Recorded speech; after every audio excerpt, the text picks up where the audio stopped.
Propozim ligji i ri për mbrojtje nga duhani që pritet të miratohet në kuvend, pritet të ketë kufizime drastike për qytetarët që janë duhanpirës.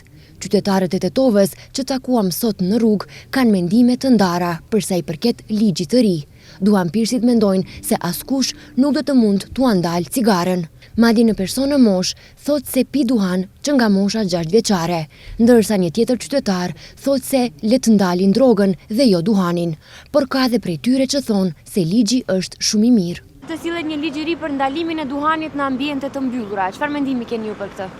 Unë pa e pi 6 vjet, e nuk e ndali. Droga madhe pijet në duhan, kur qosa? Unë jam kundër duhanit që nuk e pi vetë. Çfarë mendimi keni? A duhet të pijet në ambiente të mbyllura? Nuk duhet, bre, nuk duhet. Ama pse pijin e pij, çka me i bën? S'po njojnë.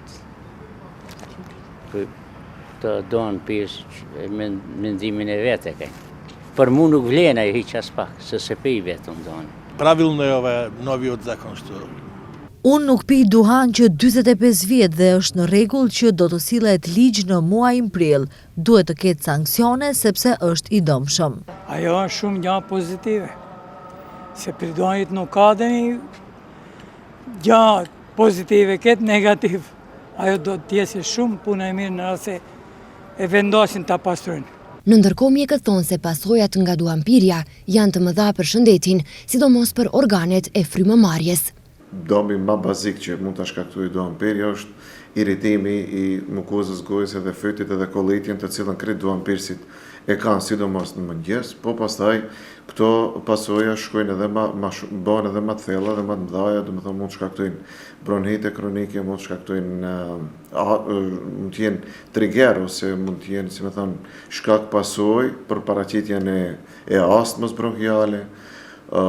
Pastaj mund shfaqen edhe infeksione tjera të këtij sistemit respirator, të sistemi nervor, dhe kësha veçu këtu pak, do thonë, konsumimin e duhanit së duhanpirjen të të rritë, për shkak se nikotina vepron drejt për së drejti në sistemin nervor, në tru, dhe të rritë vepron edhe ma shumë për shkak se sa në mosh ma të rejt fillohet konsumimi ose duhanpirja, aq ma shumë nikotina dhe shkaktuje varësi të këto njerëzit, prandaj është më rëndësi që moshat e reja, mos ta konsumojnë duhanin kjo. Mjekët thonë se ligji nuk është kundër duhanpirësve, por qëllimi i tij është t'i mbrojë ata, të cilët përbëjnë rreth 50% të popullsisë dhe t'i ndihmojnë që të heqin dorë nga pirja e duhanit, por edhe të mbrojë ata që nuk e pijnë duhanin. Edukimi i fëmijëve në shkolla duhet bën sa më tepër aktivitete edukative të cilët i informojnë nxënësit dhe fëmijët, sidomos këtë moshën kritike 13-15 vjeç, për pasojat të cilat i ka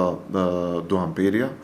Pastaj tjetra që mundet të edhe shteti, qeveria mund të veprojë, më thonë, është rritje e taksave, që në këtë formë njerëzit nuk do mund ndoshta t'i blejnë për shkak të çmimeve të larta. Pastaj ligji për duhanpirjet të cilën veç më shteti jonë është duke e kriju këtu, normalisht duhet të krijon ose zona ose hapësira të veçanta ku mund konsumohet duhani, për shkak se nëse duhanpirësit nuk kanë një hapësirë të veçantë, të gjithë tjerët të cilët janë pjesëmarrës në një lokal ose pa marrë parasysh shku, ato automatikisht janë duhanpirës pasiv. Sipas Ministrisë së Shëndetësisë, rreth 50% e popullsisë tek ne janë të varur nga cigaret dhe pinë nga 18 deri 22 cigare në ditë, që do të thotë se në vendin tonë ka 2 fish më shumë duhanpirës krahasuar me standardet evropiane.